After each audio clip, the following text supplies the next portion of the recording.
Are you considering leaving your comfortable career to do something different? Maybe like be at home more with your kids? Do you have a feeling that you want to pursue a passion and turn it into something more than an idea or dream? My dear friend Lauren Evans, she did. She did exactly that. She is now a mompreneur. She started a dog bakery, and I cannot wait for her to share her story with you about how she went and defined what her idea of a dream job was, chased it down, and is in fact doing exactly that. Tune in. It's going to be a good one.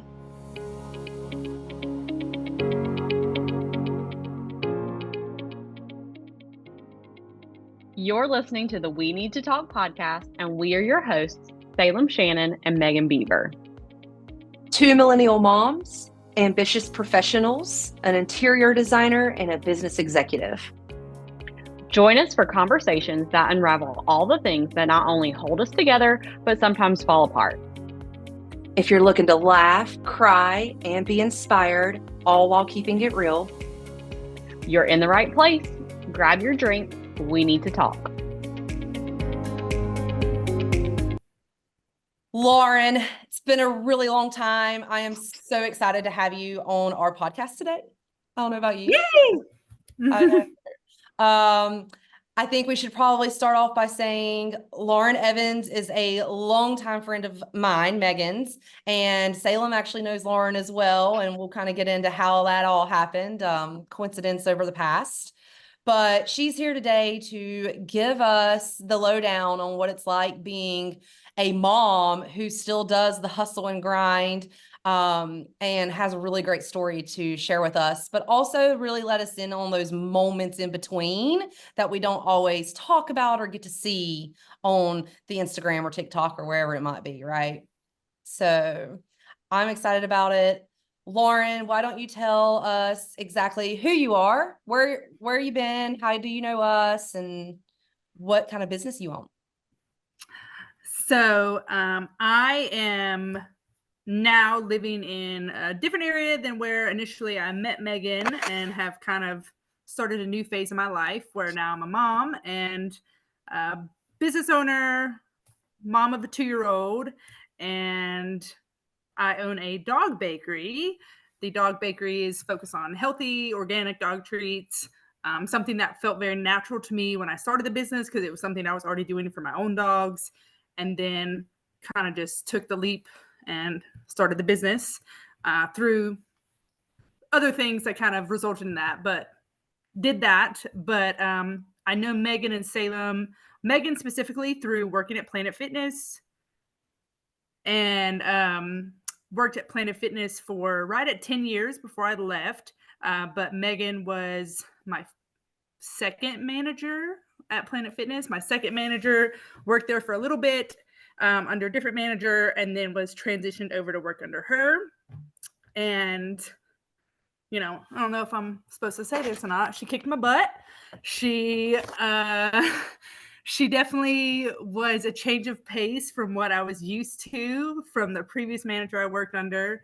And in a good way, you know, you get used to one person's management style, and then you get something completely different. And then that kind of helped, I think, push and catalyst me to be able to be a manager myself. So she was kind of the person right before they promoted me to be a manager. So I think our friendship started differently because she was my boss.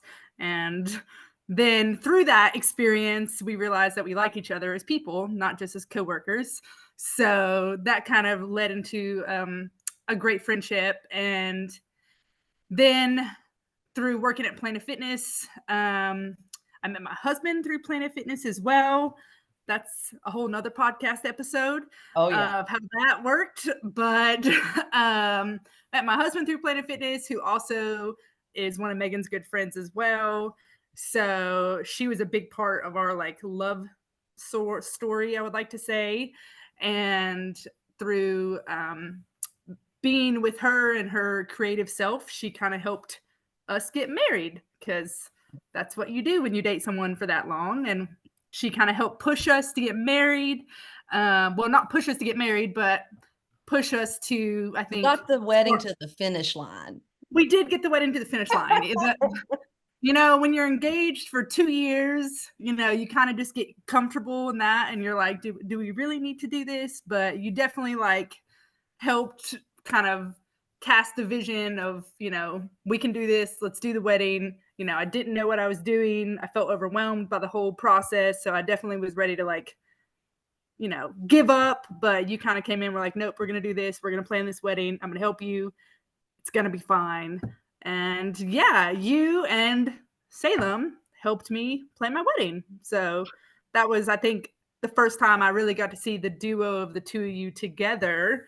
I knew of Salem from my hometown and Megan's hometown, and just never had a actual relationship with her. So yeah, I don't know if I answered all the questions you asked in the beginning, but that was It's so funny because it seems to always just come back to the roots of Hickory somehow or another. yeah.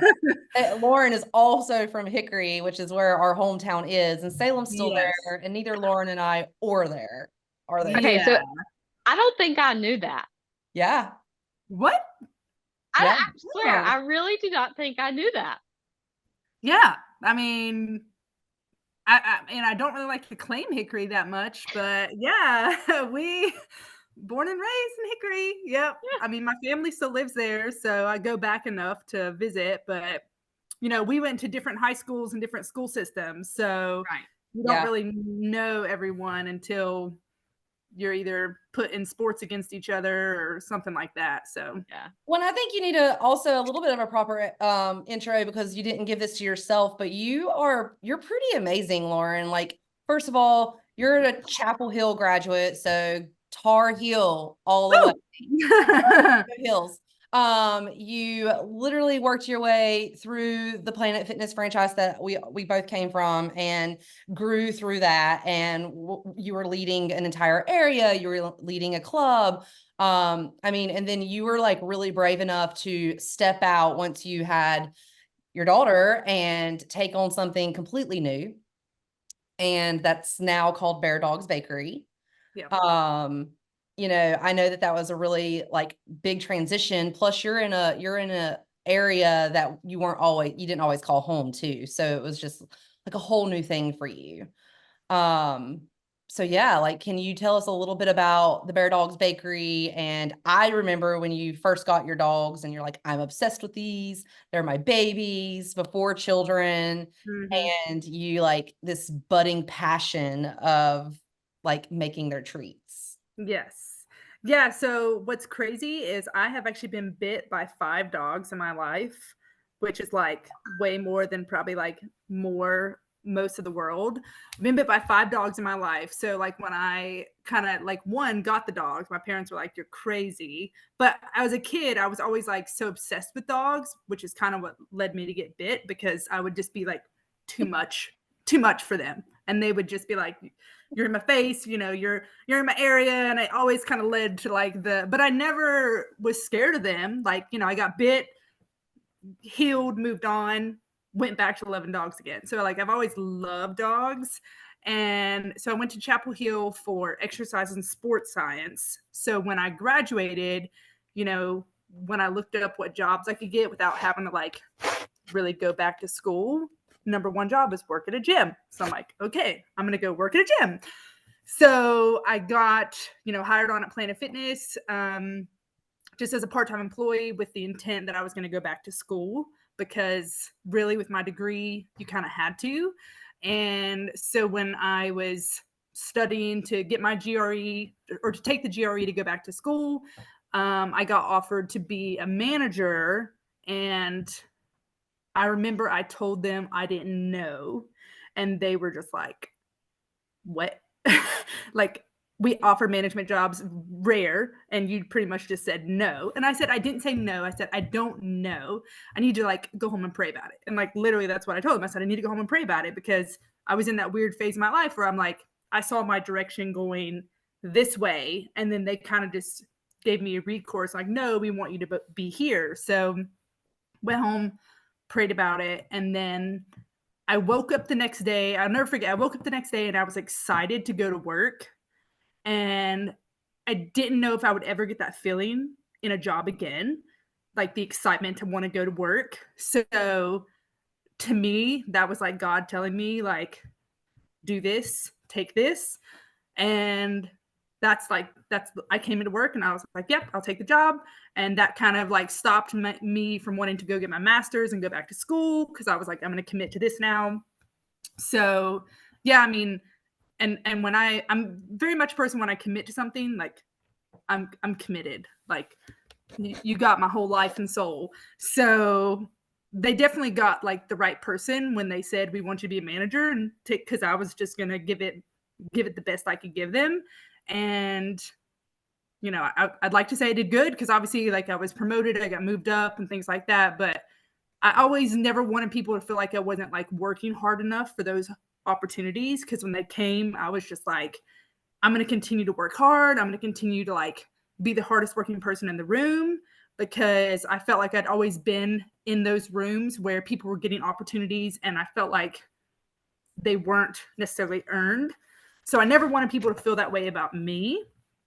So obviously, like, even when I got promoted, I was like, I'm just going to continue to work hard and show them that even if they don't feel like I deserved it, like, I'm going to continue to work towards that.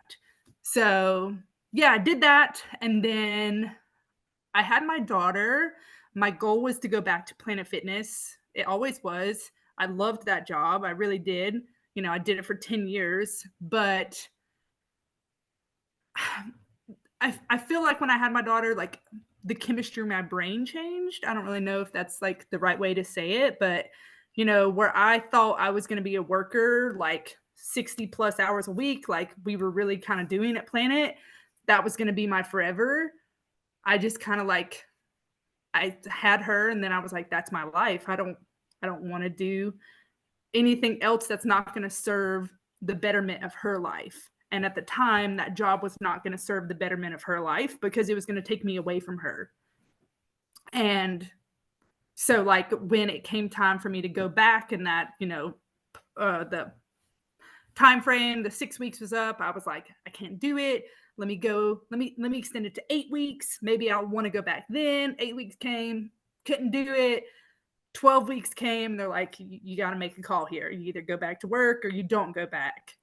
And Justin was just like, he's like, you're going back, right? You're going back. And I'm like, I can't go back. I don't want to. I was like, I want to stay home with her. Like, I never saw myself as, I guess, what you would call a stay-at-home mom. But I couldn't see me having someone else take care of her. So, obviously there was a lot of discussion with my husband on if we could, make that transition, but we did, and stayed at home with her for, I guess, probably 6 months without really any other like interruptions or focus.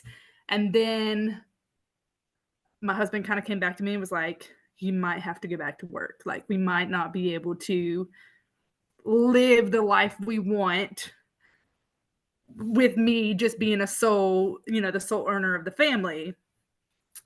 And then that's kind of when Bear Dogs Bakery bloomed, because I was just like, I don't want to go back to work. I didn't really want to go back to the corporate world. I felt like that chapter for me had kind of ended. I felt like it was just my time. I was like, 10 years, I did it. There has to be something new for me. And I was already baking treats for my dogs. That was already something I was doing. I was actually giving treats away to my neighbors and whoever else I came in contact with that I knew had dogs. And one of my close friends and neighbors, whenever I told her that my husband was kind of pushing me to go back to work, she was so nice and was like, well, I'll just start buying these dog treats from you. It's fine. You don't need to go back. I'll just start buying the treats that you give me for free.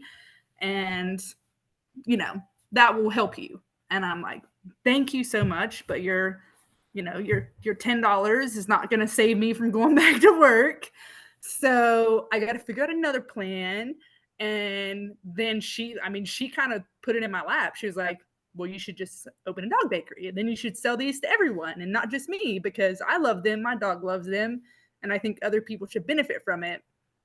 And at the time, it wasn't even like a thought that had crossed my mind. I honestly didn't even know if there was other dog bakeries out there. Like I wasn't in that world.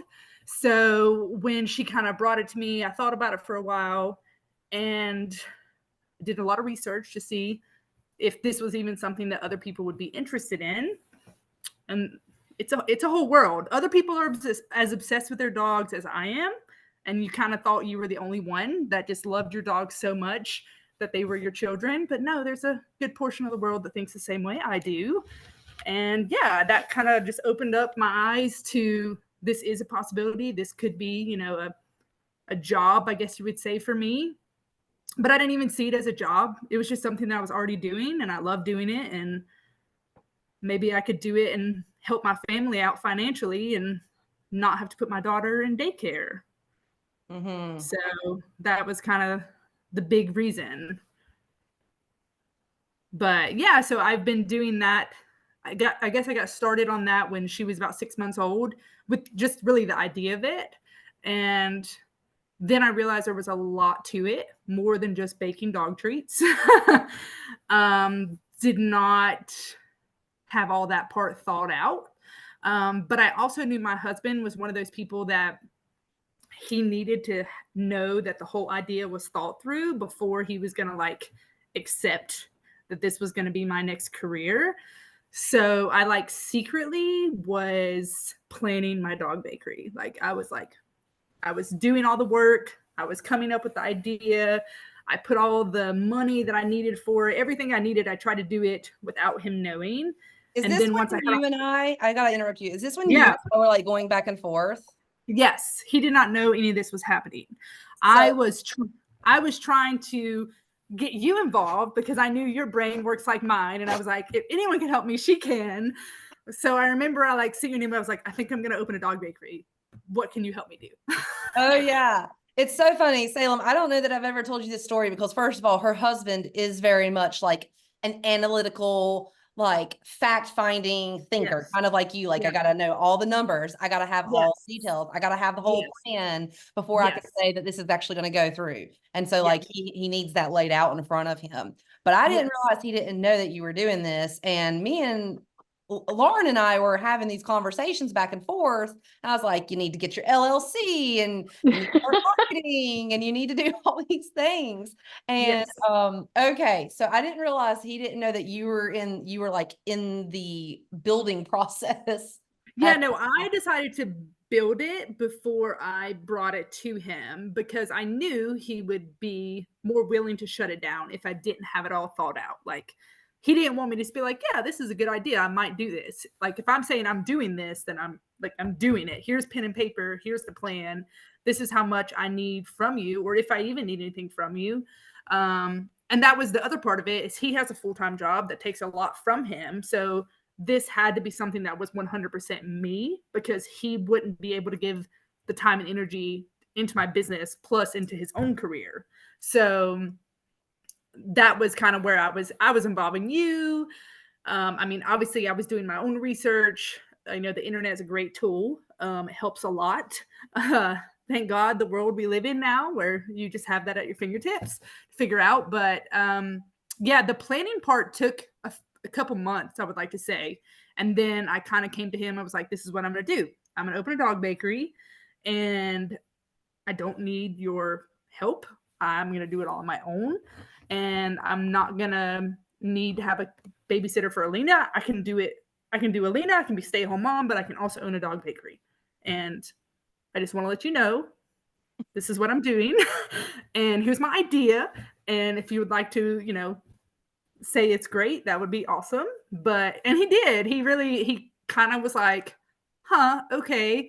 And then I kind of went into all the details of it and that, I really wasn't going to need his, obviously when you think opening a business, he's thinking there's going to be a big chunk of money you need to have up front to start it. So I just said, I'll figure out like what money I need up front. I'll earn it on my own. Crazy enough, I started doing what's the online apps where you sell all your stuff. I was doing those. Like Poshmark. Yes. Yeah. So for me to start this business, I literally cleaned my entire house out and started selling my stuff online. And I was like, you know what? this is how I'm going to do this. I'm going to get started. I don't need his help. So I did. I started selling so much stuff online. And I mean, I did a whole spring cleaning of my whole life and got rid of so much stuff. And then through that process was able to make money to start and fund my business and get the LLC. And, you know, with a dog bakery, you have to go through the Department of Agriculture, which is, it's very separate from just the state and owning a business. So that side of things, you know, obviously costs money, and there was all testing involved. You have to send all your stuff off to the state to get them tested, and they have to approve of them. Obviously, you have to get labels made and signs made and packaging, all that stuff has to get done. So a lot of little details that I think I wasn't focused on, where I was just focused on how much is the groceries going to cost and, you know, and my time obviously to make the treats and then put them back out into the world. But no, the world reminded me that there's just a lot more to it, which was fine. I think we have to pause for a second, because you literally just gave us all of that you just did. Yeah.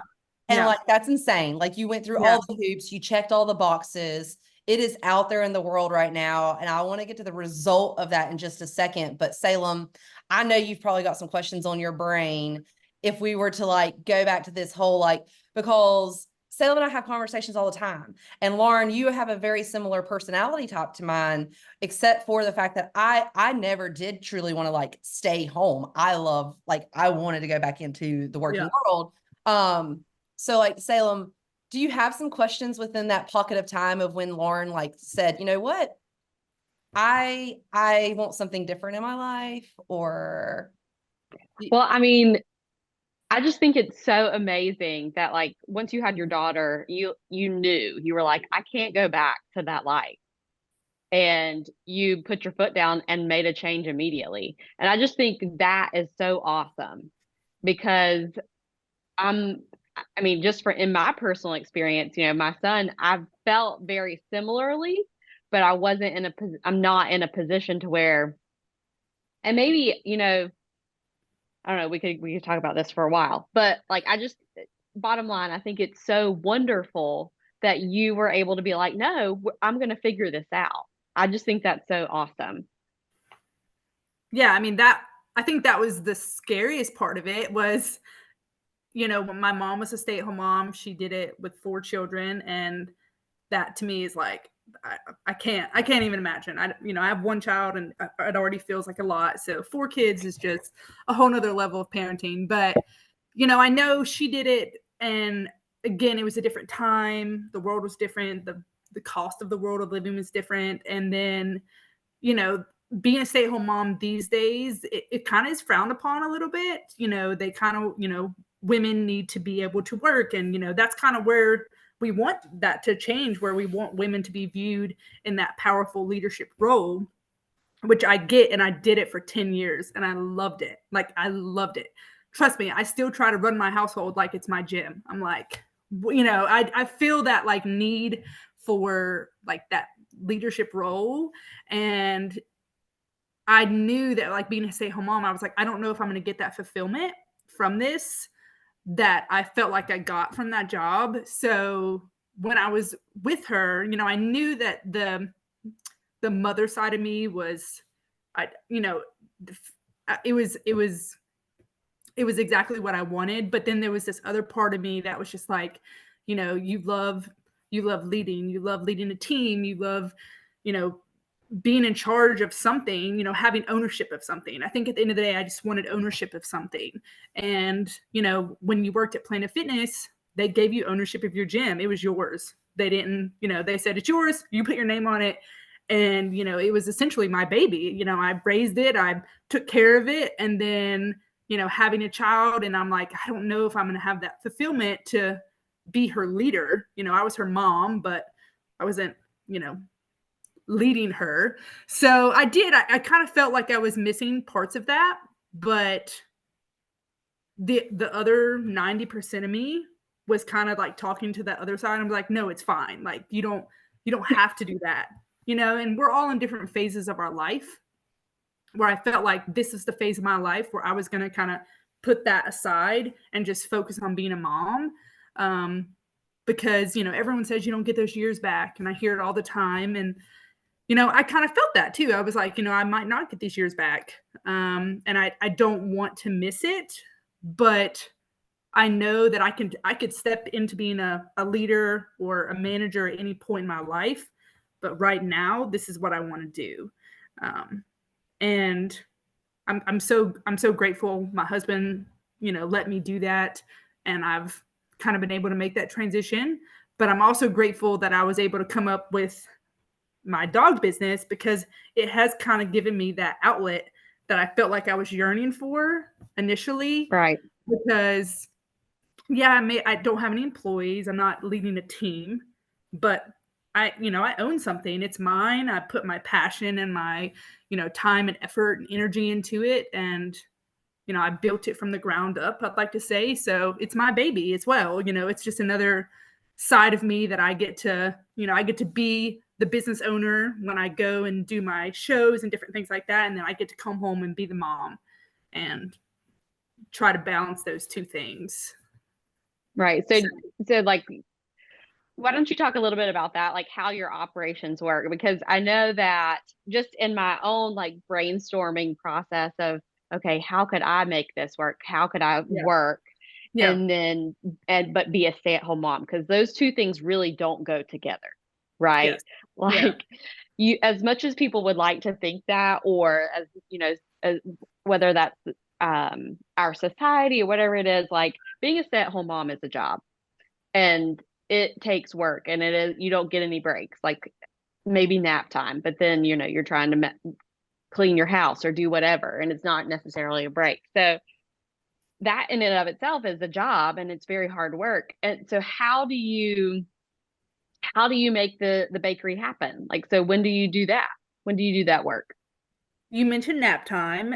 It's a great thing. It happens every day for 2 hours. I really like, I hate to say it, but like nap time is the only reason my bakery exists.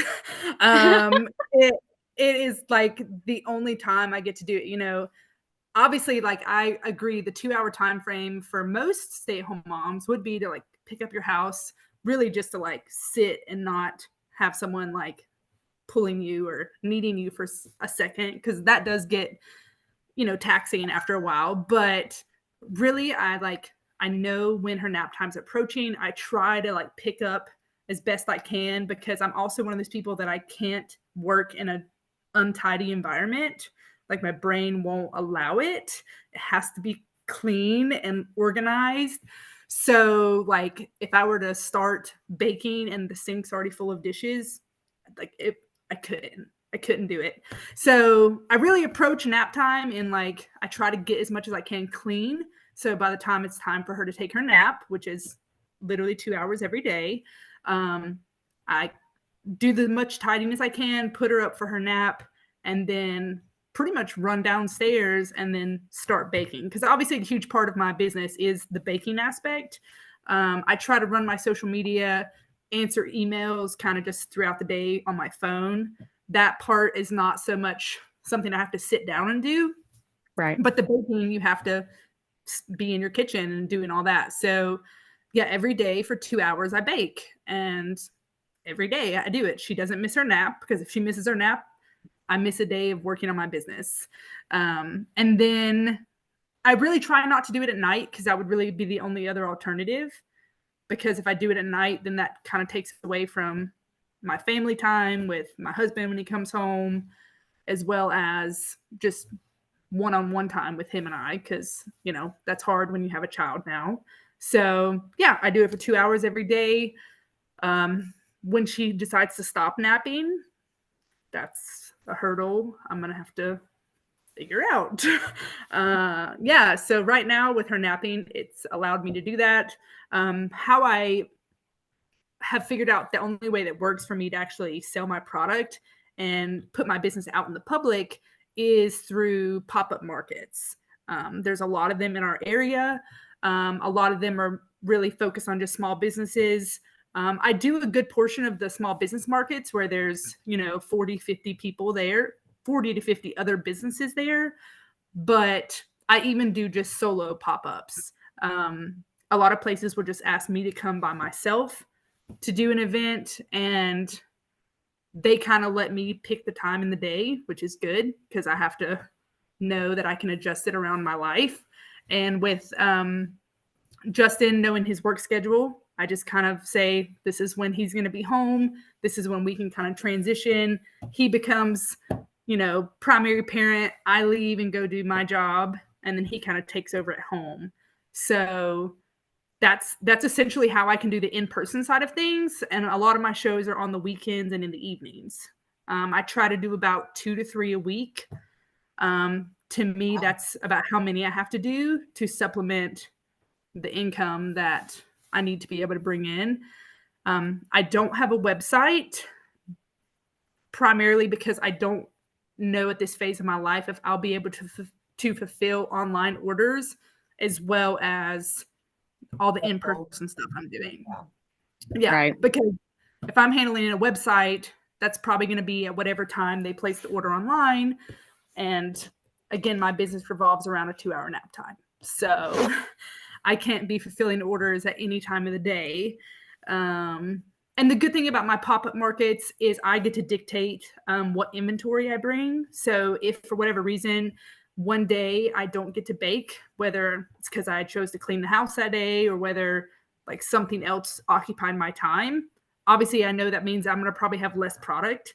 So I just come to the show, whatever product I bring is what I bring. I sell it. Great. If I sell out, even better. But they don't come with an expectation for me on how much product I need to come with.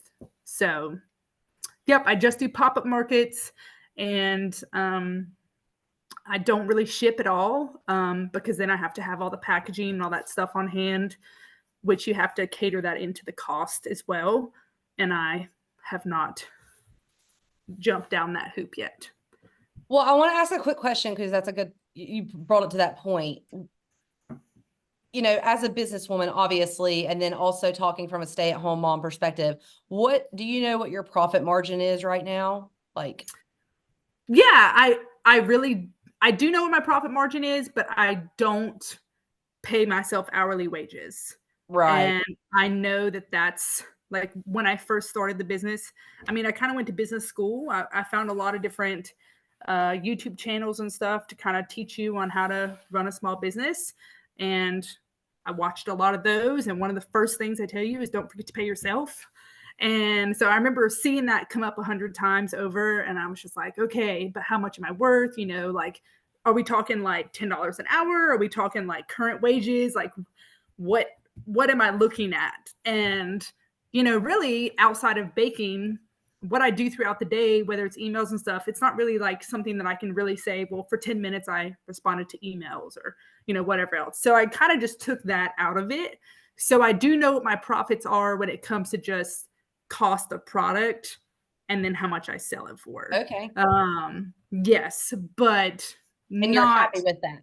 I think that's the yeah. main Oh yeah. Yeah, absolutely. Yeah. I mean, every treat obviously is different based on what products I used. So you kind of have to learn to find a general number that may work, even if this treat is more expensive and this treat may be a little bit less, because at the end of the day, it kind of all evens out. But yeah, no, I found a profit margin I was comfortable with. And at the end of the day, I remembered when I started the business, I wanted to be able to cater to people like myself, at the phase of my life and how much am I willing to pay for dog treats. And I thought about that. It's like, because there is kind of a big range of how much people charge.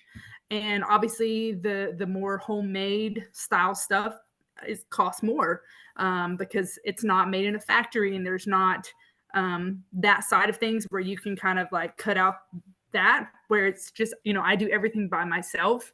But at the end of the day, I thought, I want to be able to be approachable to people my age in my phase of life. And if they're not willing to pay $20 for a bag of dog treats and I'm not, and I'm not willing to pay that, then I'm not going to price it as that. Right. So I did have to kind of think about that, is who my market was, who I was going to be selling to.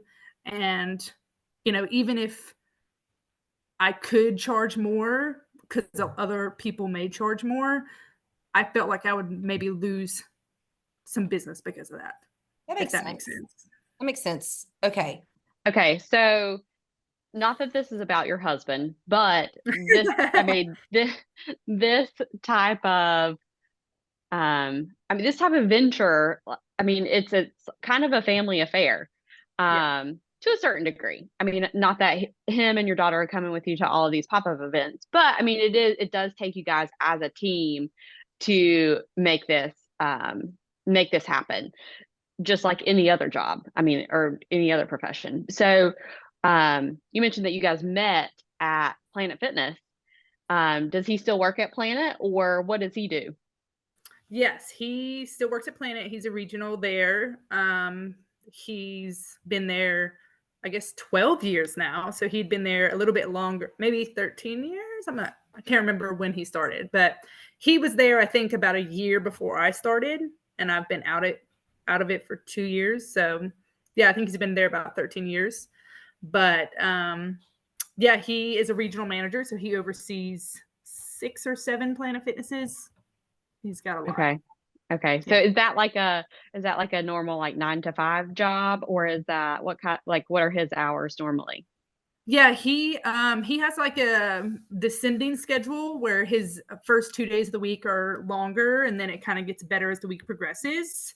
But with him being a regional, he kind of knows, like, he plans his own schedule, so he knows that if I have a show maybe where he needs to be home like right at the end of his day, he kind of knows, like, hey, he actually oversees one of the clubs that's within 5 minutes of my house. So he's like, hey, if I Nice. need to be home quickly, because I need to head out, then he'll kind of make sure that that's a day where he's going to be close by, versus one of his other clubs that he has to travel an hour and 15 or 20 minutes to. So Oh, they're wow. kind of all spread out. So yeah, we have, I got this like calendar for our refrigerator, and I wrote all my events on there.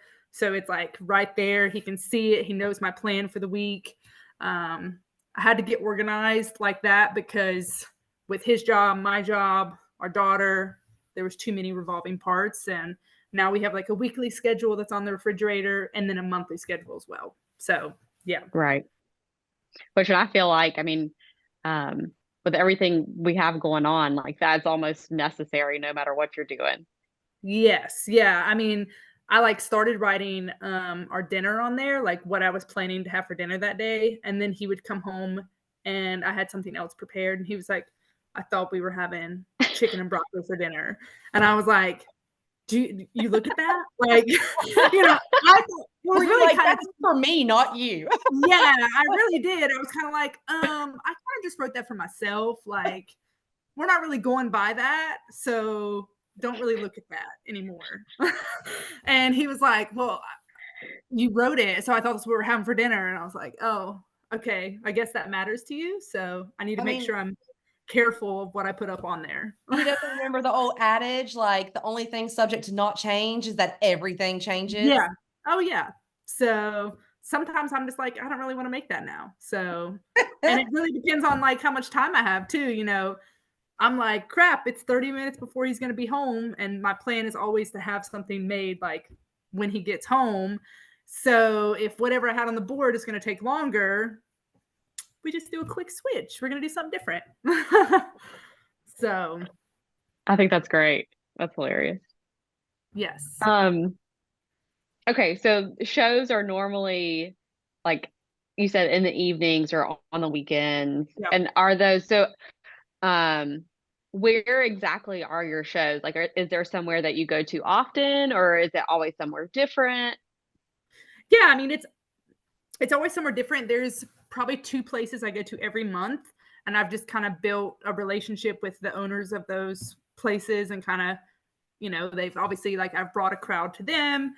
They enjoy having me there. So there's 2 places every month that I'm consistent.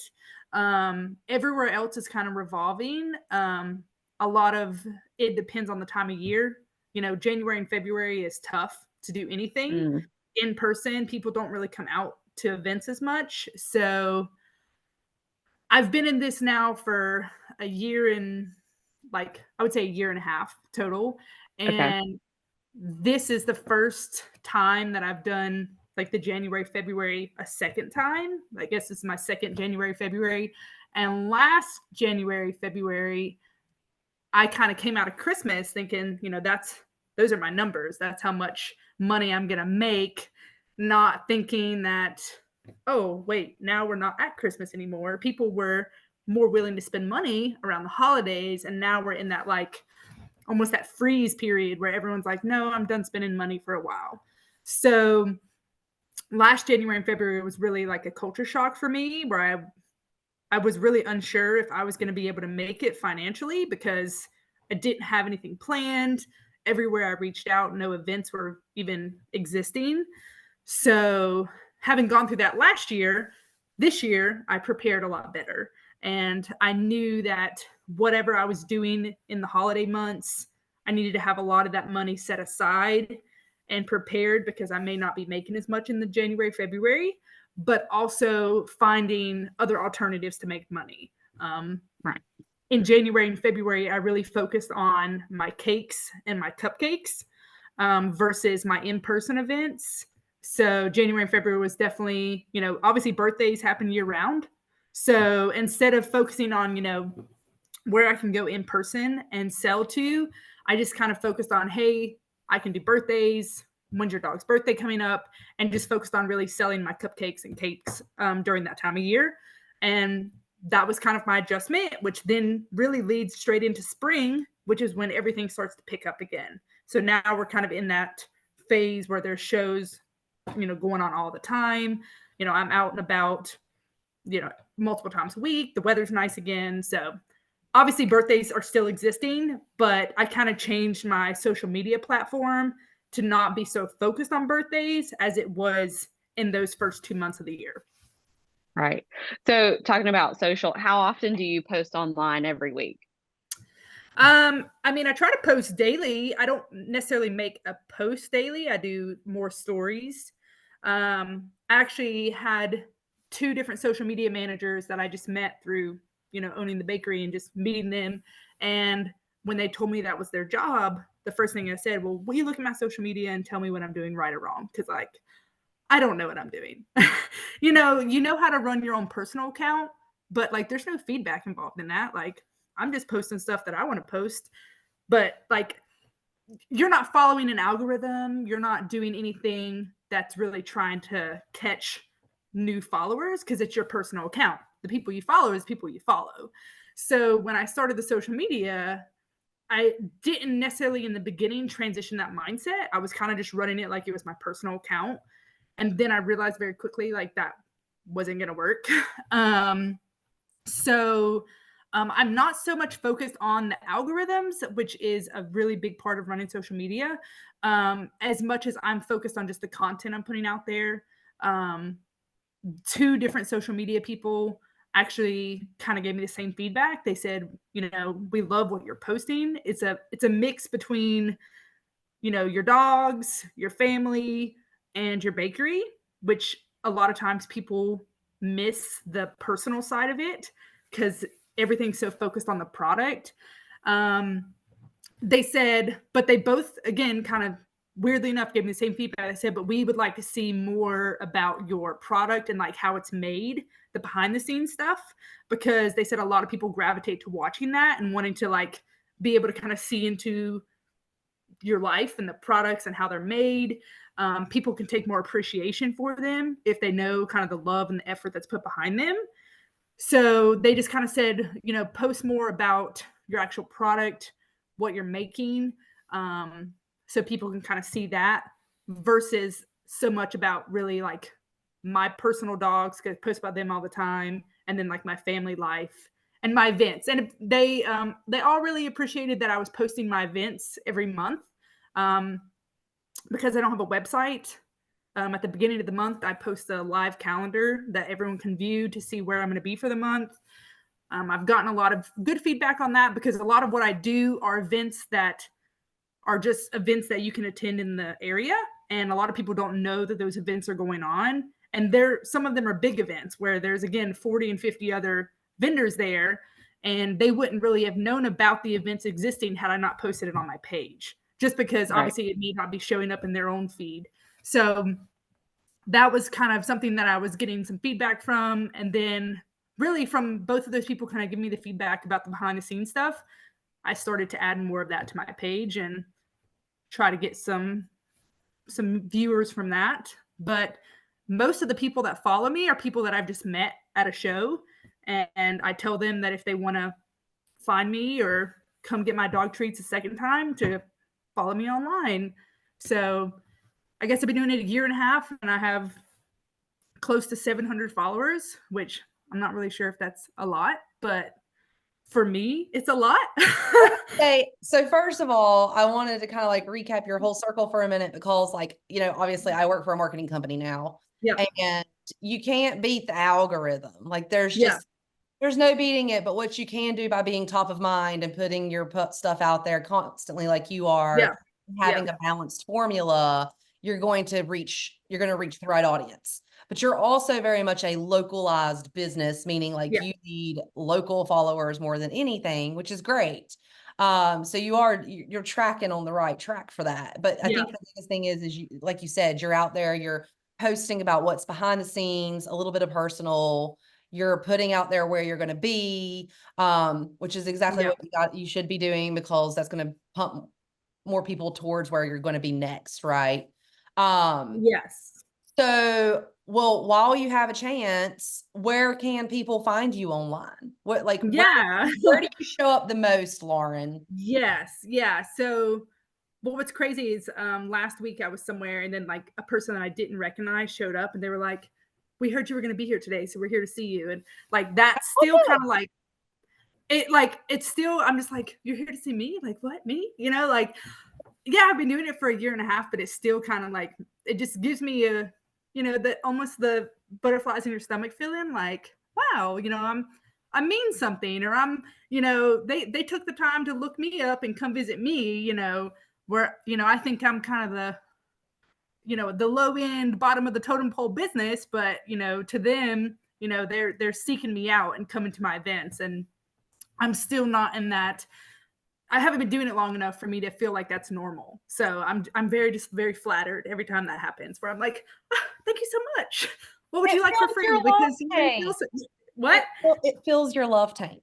Oh, it absolutely does. It does. And, you know, my mom has reminded me multiple times. She was like, people buy from someone they like, and you have the personality to like connect with people.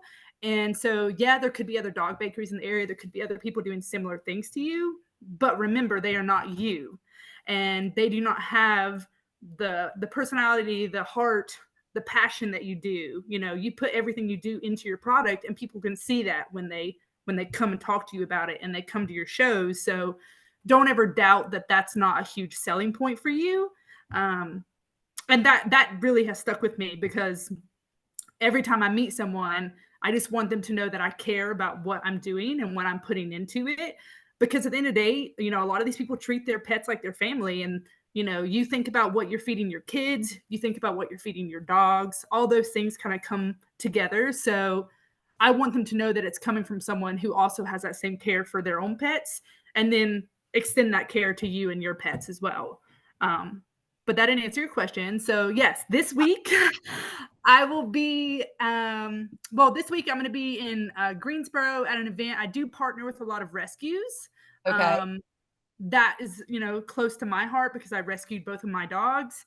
And I know that there's so many dogs out there that need help and need rescuing. And there's a lot of great organizations here locally. So I've made friends with, you know, quite a few of them, and they try to bring me along when they do events to try to, you know, one, create a buzz and create, you know, a crowd. The more people, the more opportunity they have for dogs to get adopted.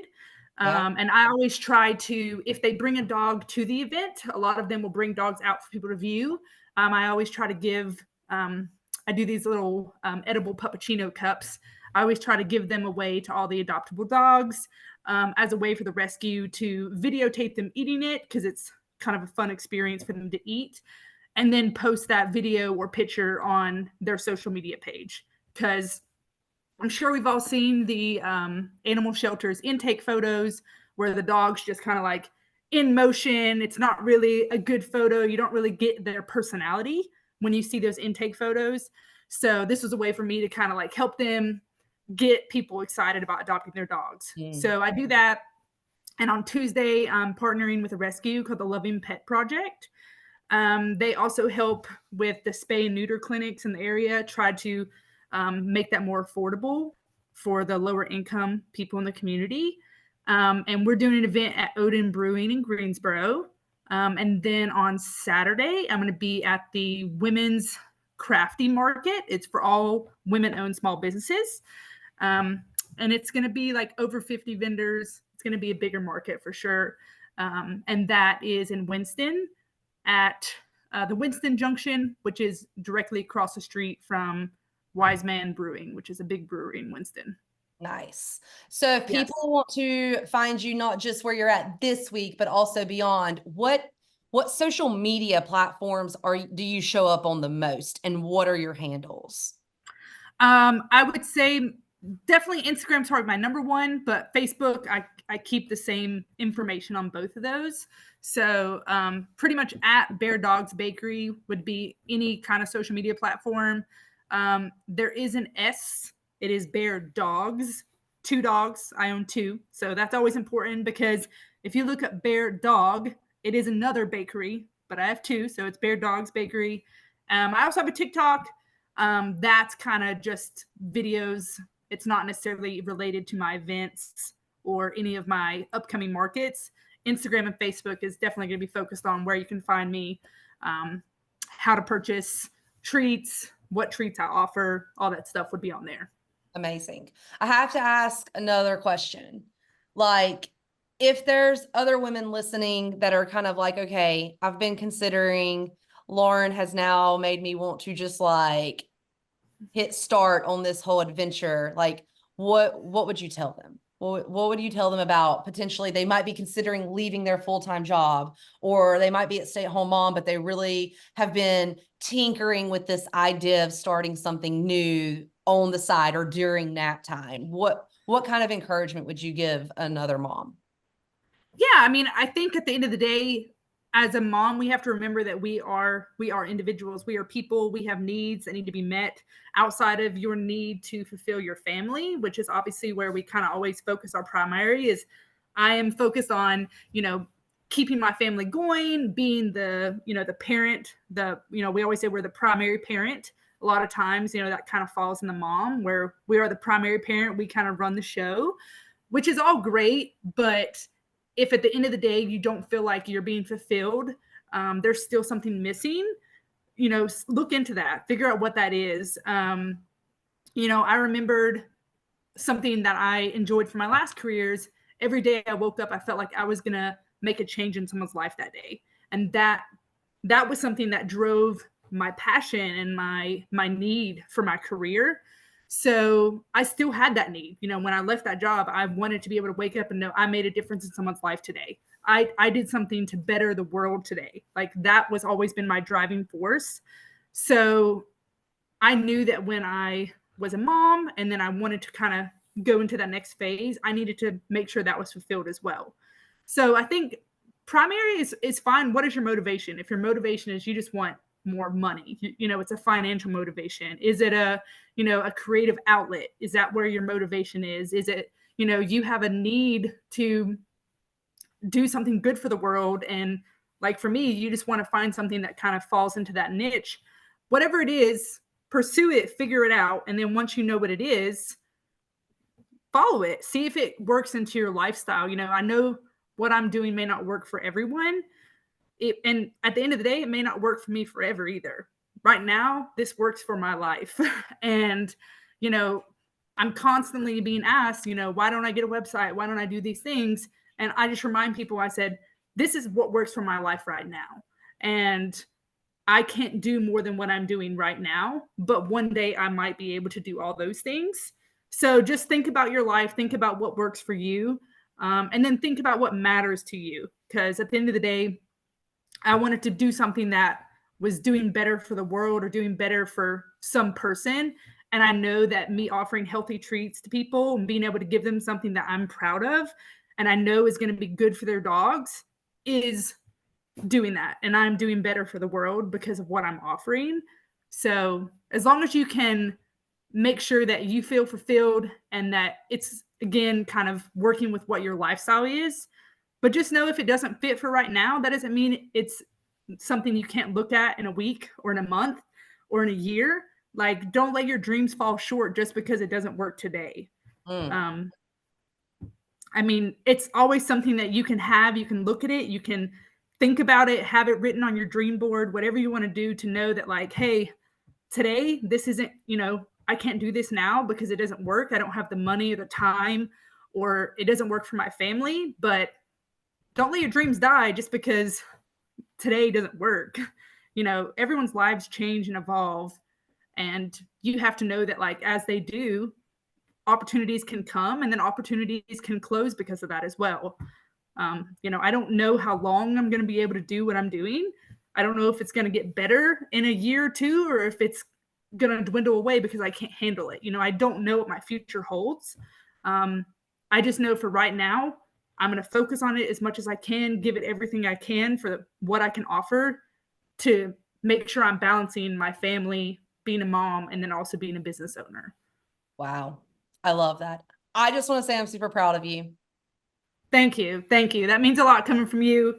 I always looked up to you as a mom and a friend and, a leader. You've always inspired me to want to do more. And when you took the plunge to leave Planet, I remember initially I was like, that's not me. I'm not going to do that. And, different opportunities came up and I was like, Megan seems like she's okay. I guess in my mind, it seemed scary. I didn't think I was ready for it, but you always, we always talk about like Instagram worthy, you were always the person that you were honest no matter what you were doing or talking about. I knew that if you posted something on Instagram, it was going to be authentically you, whether it was like Instagram perfect or not, it was you. So I knew that whatever you talked about or posted, it was truly what was going on in your life.